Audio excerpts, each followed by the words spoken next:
Hi, this is Dr. Scott, and today we're going to talk about something a little more unique. This has come up because of numerous actual emails and text messages I've been getting, and it comes because we lose our hope and our faith in this situation.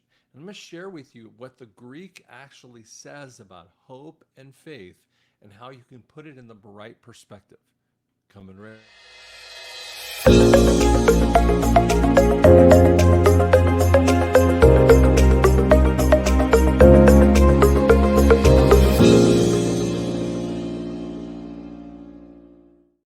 Okay, so again, text messages are kind of driving some of this information and some of this, but it's actually numerous people, and it's been kind of coming on, and God's been going, I want you to deal with this one. Okay, so let's do that together. So when we talk about faith and hope in relation to NESARA, some people get all offended because I bring up faith, and I'm like, because it's only for Christians. And I'm like, faith actually has a big word and it is a big usage. Do you know that much of the Bible actually has been written about in business textbooks, in business concepts, in sales, and in marketing, and in, we could just count. Writing, I can't even count the number of places that the Bible has been utilized because it presents truth and it presents it in a way that most people don't think about because it's from the mind of God. Okay? So, one thing I'm going to start with, you can go to drscottyoung.com. You can download some kind of cool, all kinds of different things in there, including a tribulation a layout that you can kind of look on the tribulation. You can see books that we have. You can see all kinds of articles, and you can donate if you'd like to. But know this: I do not sell this crazy QFS crypto. That is a fake thing. Wait for it to happen. And that leads us into this conversation right here. So let's talk a little bit about this because this is actually a quote I thought it was really kind of cool by an old president more than 100 years ago. And he said, the truth will set you free, but first it will make you miserable. And I think that's so powerful. No, this is a riff off of, I think it's John 10:10. You will know the truth, and the truth will set you free. Sorry if I got that quote, the placement wrong, but it is a powerful kind of area that we kind of talk on. Okay, so let's talk a little about this weird area called faith. In the New Testament, it utilizes a Greek word called pistis. And so faith, I want you to think about, is like a deposit of money. Now I'm using a monetary kind of point because do you understand Romans is all about, when it talks about sin and all these other things, it talks about it in accounting terminology. Do you know that you can actually derive bunches of accounting terminology and profit and losses, balance sheets? Those things never existed until the first company actually did in the British Trading Company in the 1600s. And yet the Bible was talking about it, but we didn't look at it from the Greek standard. And so that's why I'm going to utilize this in just a financial kind of process here. So let's just say, for the heck of it, you are depositing $1,000. Okay. So what faith is a future look forward. And what that means is that it comes into this thing called belief. Now, when this thing occurs, and you guys can go back this in your life, you can think about a time frame when you were saved by a miracle circumstance. You could think about someone who came over and helped you when there was no help to be found. You can think about a husband and wife that came in on a unique way. You can think about how God has like taken care of you in huge ways. What it does is it creates in you this thing called belief. Now, most people don't realize that belief and faith are so related. They just put them as uninterrelated points. The word is pistis and pisteo. And so they're so close Greek wise. Let's get into why that happens with that too. So faith is a future point, it's the evidence of hope unseen. Now, why I say that, and this comes partially from Hebrews 11:1, says faith is the substance of things hoped for and the promise of things unseen. So what you do is you're investing, in essence, your faith in a situation of something that you don't have all the evidence. And I get people all the time getting all pissed at me and going, you got to show me the evidence, show me on the government site, show me here, show me there. And I'm like going, you want me to show you something that hasn't occurred yet?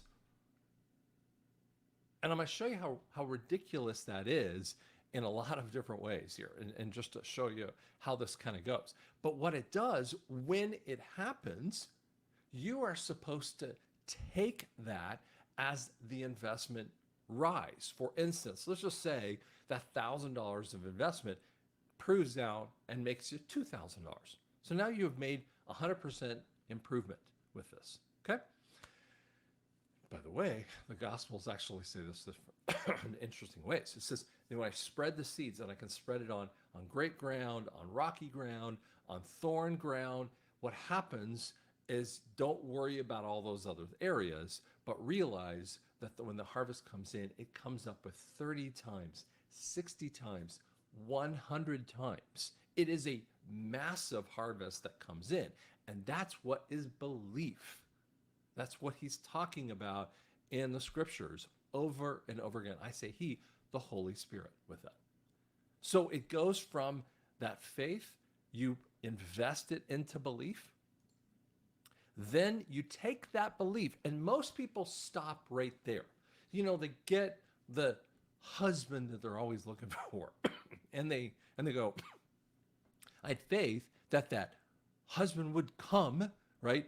And they were looking and they were hoping, and they, put together their lists of what they wanted in that husband, and they had that belief kind of thing, and they stop. And yet, in the Word, over and over again, what would happen, especially in the Old Testament, is that they would say these kinds of terminology after they got past Abraham and Moses and Isaac. And what they would do is these prophets or men of God would say, the things that you did for Abraham, Isaac, and Jacob, or they would say, the God of Isaac,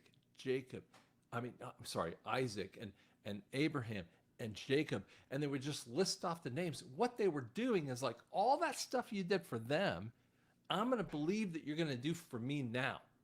That's actually what it means, because what they were doing is reinvesting that $2,000 so that your past, what you just had happen of your belief, your past belief increases your faith. So you take that 1,000 and it comes into $2,000, you pull that backward and go, God, I'm reminding you of that one thing.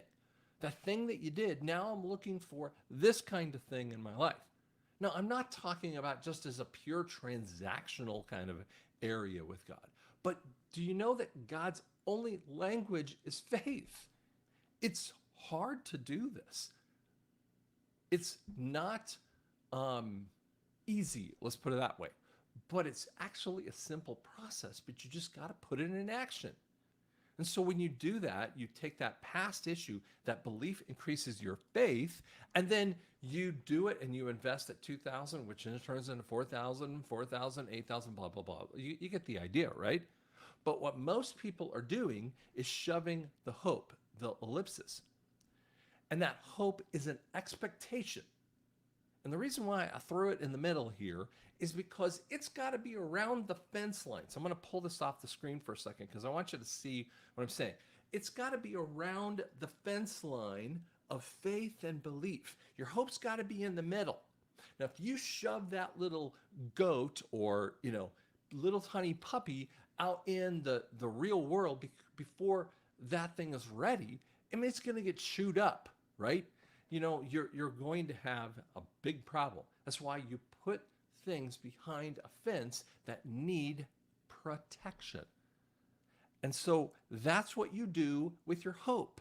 And when you say, it's not going to happen, it's never going to happen, everything's just going to go to hell in a handbasket or whatever, you keep pushing out there unfaith, unhope. As a friend of mine used to say, anti faith, anti belief, anti hope.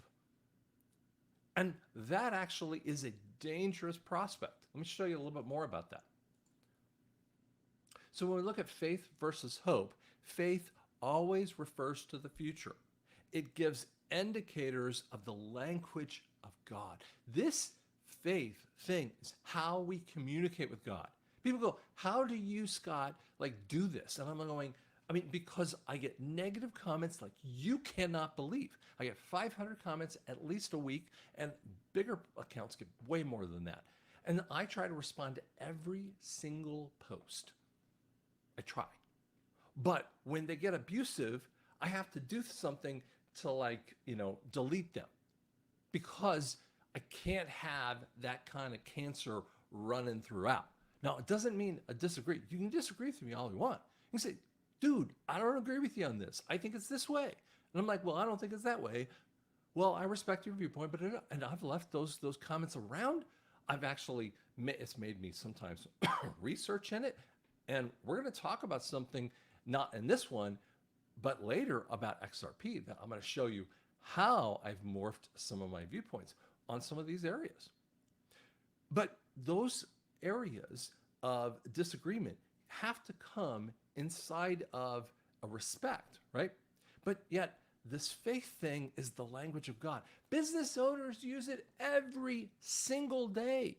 They walk into their business, and these business owners, I'm one of them, and what I do is I walk into that business and I go, we are going to be successful. Now, if I walked in here going, we're going to suck, everything's going to go bad, everything's going to go horribly, right? What would my employees think? Well, shoot, if he thinks it's going to go bad, he thinks it's going to go horribly, screw it. I might as well get a new job. Does that make any sense to you guys? Business owners do that with their marketing stuff, with their finances. They do this with their employees, with the way that they respond. And I'm not saying every business owner does this perfectly. We all have our faults. We all have our time of disbelief. And yet, business owners get it more than almost anyone else out there. And managers also actually operate in that. They operate in that faith. Now, see, when they don't operate in faith, and they're projecting great things that are going to happen. When you project the crap, what happens is you lose your faith. And so it creates an atmosphere. That anti-faith creates an atmosphere of fear and anger. And if you listen to my wife, who's got a psychology degree, a master's in this, her point is the two driving motivators are anger and fear.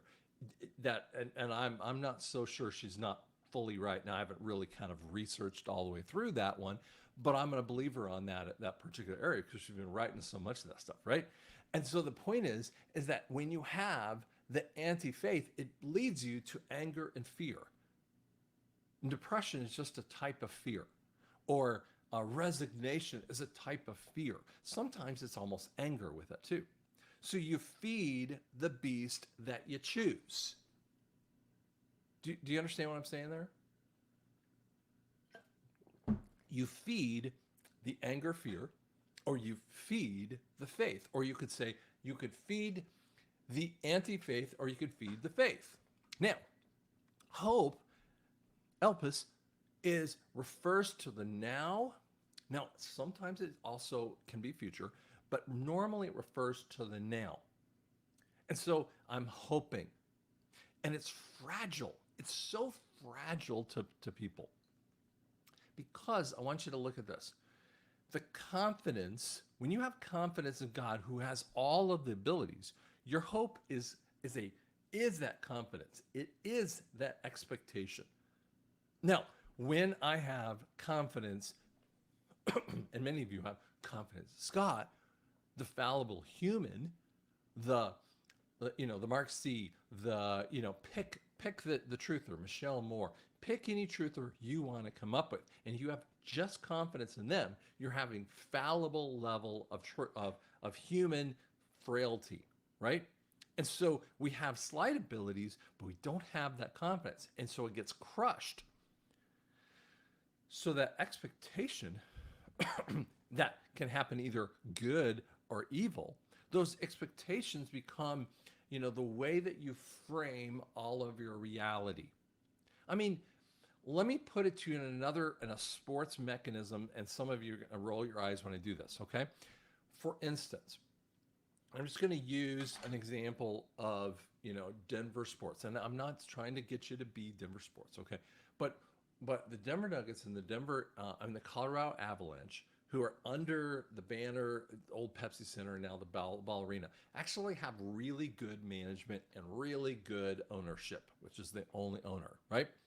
Now, they walk into seasons, especially in the last several, and I mean, the Avalanche won in 22 in hockey, the Nuggets won in 23. They won the whole thing, and so these are good structured organizations, so that when you walk into a season, you have a hope, and it's built upon that past conversation. You have a faith, you have a belief, because the belief is when they won championships, then they can do it again, right? And so that's a hope, and that's that circle kind of point. Whereas, for instance, in Colorado, there's the thing called the Colorado Rockies. This is run by the Monforts, and people actually get high in a Rocky stadium, in a Coors Field, excuse me. And they're sitting out there. They get more fans in there than you'd think they would. It's because it's just a cool place to go, and you just get high. But the Rockies suck, and they've never done anything really well. They have horrible defense, and they don't ever show up anything. So you have really crappy expectations. So when my excuse me, when my expectations are on a fallible circumstance like sports, I can be crushed in my circumstances, right? But I can sometimes operate in some faith areas. So there's some substance and some evidence of that. That's why I'm trying to give you just a real world look of that kind of thing. Now, how do I actually kind of push this forward here? And I wanted to show you something that's going to blow your brain, okay? In a really kind of unique way, because I wanted you to see something, a disposition that I've been operating in for a very, very long time. And I didn't even know it half of the time that I was doing that. So I want you to think of this is what God wants you to do. Now, it could really be more of a curvilinear line instead of this nice, pretty straight line, okay? Now, that line would represent the truth of God, or that verification. Truth, actually, one of the words means verify, or veritas. That's where Project Veritas gets its name in the Greek. It's real interesting when they see us. Now, I want you to see what happens, how most people think they're going from here to there. What they do is they come with an idea.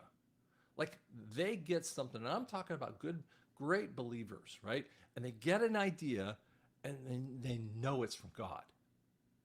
What they do is this: they move upon that idea. Now, first, and that is your choice. You have every choice to move on that idea. You move further, and the idea moves along, and it's sort of working. It's not perfect with that, but it's sort of working along. And as you go farther into that thing, you wonder why, like you're so far from God. And I see this, I've seen pastors who get an idea, I'm going to start a church, and they move along, and then 5 years later, or whatever that might be, they wonder, like, why are we, and I use this muddy kind of color, like, what are we in the mud? Why is it just so bad? And then we're declaring bankruptcy and we're closing the church down. It's because what we did is, this is how we operate within the Word of God. When we hear a word, we tend to go this direction and just move forward and,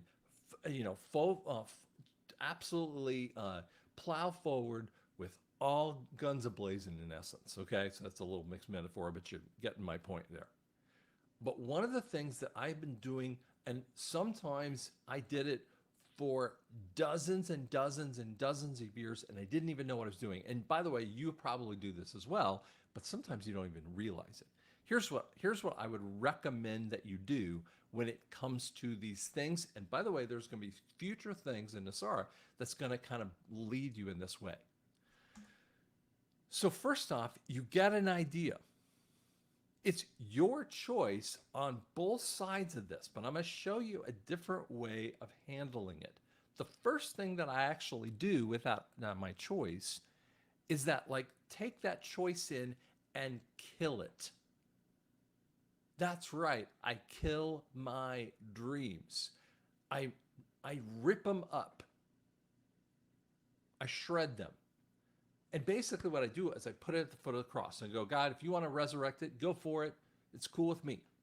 And sometimes I actually do it twice. I mean, and God will like bring it back. And this is the part. He will bring it back here in a second.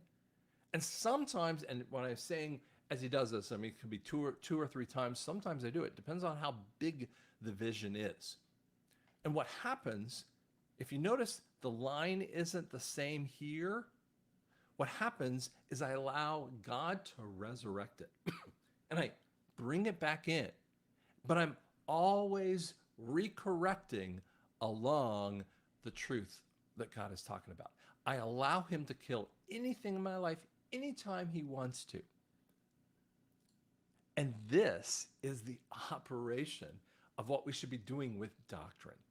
Now, doctrine is what the interpretation of the word. But so I'm kind of giving you a little bit of an idea of doctrine, of what you might do when it comes to, and I'm not creating a new doctrine. By the way, this is all in the word. But the reality is, if you will kill some of your dreams and some of your circumstances and be okay with them dying and be okay with a situation dying, you don't get all sideways when your hope gets like executed in essence. Your hope gets executed and you're like, okay, cool. What do you want to do now? And this is that killing kind of point. But I say to people all the time, and I'm use this one kind of thing here. From 2020, which I thought it was good, all this stuff, NESARA stuff is going to happen then. From 2020, all this stuff is starting to come true. The little substance points that I was talking about, like I said the Fed would be dead. Massey, Representative Massey in the middle of May here, he took HR 8421 and he basically said, we're abolishing the Fed. That has never happened. Now, Rand Paul tried to move the needle. And excuse me. A lot of the libertarians were trying to do this, but no one has ever introduced anything like this. And this is, you know, when we see this, debt has risen from the time frame of late 2019, 22 trillion up to 35 trillion. It's because they are dying. And now you see a substance point or an evidence. I talked about a gold-backed currency, and BRICS, which is a NESARA initiation, has been occurring. And Zimbabwe just did it in April. That's why we were talking like NESARA should be happening really soon, right? But that's been happening. The debt to GDP ratios back in 2020 were 121%. But now they're 134%. Again, these are, you know, and you go, well, that's not a big raise. I mean, that's not a big change. But when you say it's 22 to 35 trillion, I mean, the debt is untenable. It's absolutely ridiculous. And back when, and I'm going to do a video a little about this, but do you know that Volcker, who was the Fed chairman from 79 to 89, the Fed's chairman, so that's set up by the president. Now, he's not really by the president. He doesn't work for the president at all. When we were in what was called a stagflation kind of time frame, and some of these economists are talking about this, and that stagflation was happening really dramatically, and he was trying to pull it back by raising the rates. But do you understand, when we had stagflation or we had the great inflation that they call it at that time frame, when Reagan was coming on and doing his Reaganomics, what was happening, they only had 35% GDP ratio. Like, what? We're dealing with 135%. See, the Fed had an ability to handle this. There's no ability to handle this. And we've been talking about this.